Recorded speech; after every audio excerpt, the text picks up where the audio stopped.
Liberté ou la mort, c'était le cri des montagnes.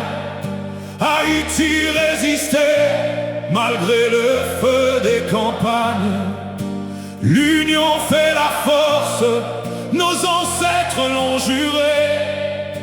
Premier peuple noir, libre à jamais respecté. Liberté ou la mort, le monde entier tremblait quand les chaînes des esclaves dans le feu se brisaient. L'union fait la force, écoute les anciens parler.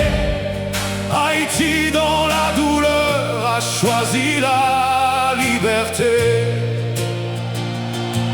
Dans les champs de canne à sucre, la souffrance était reine. Des familles séparées vivaient le cœur en chaîne. Et dans le silence noir grandissait la révolte, comme un volcan caché avant qu'il ne saute. Les tambours dans la nuit lançaient les messages. Les ancêtres préparaient le plus grand des virages. Bois caïman brûlait dans les mémoires du temps. Le peuple se levait contre les oppresseurs blancs. Hey! Des salines criaient: nous devons vivre libres. Chaque mot devenait une arme dans l'équilibre. Les femmes et les hommes marchaient sans reculer, même devant les canons, prêts à les écraser. Le monde imaginait jamais voir ce moment. Des esclaves debout, défiant les puissants. Mais Haïti écrivait sous la pluie et le feu une page éternelle sous le regard de Dieu.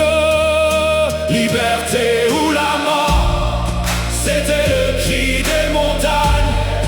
Haïti résistait malgré le feu des campagnes.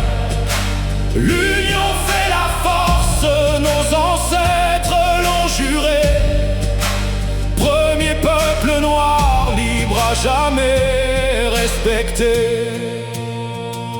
Aujourd'hui encore, quand le drapeau flotte au vent, on entend les ancêtres parler doucement. Ils rappellent au peuple de rester rassemblés, car un pays divisé peut facilement tomber. Hey! Haïti porte encore des blessures profondes, mais son histoire continue d'inspirer le monde, car personne ne pourra effacer dans le temps le courage d'un peuple devenu géant. Rouge et bleu, de couleurs devenues symboles d'éternité. Haïti n'a pas seulement gagné une bataille, elle a offert au monde une leçon de dignité.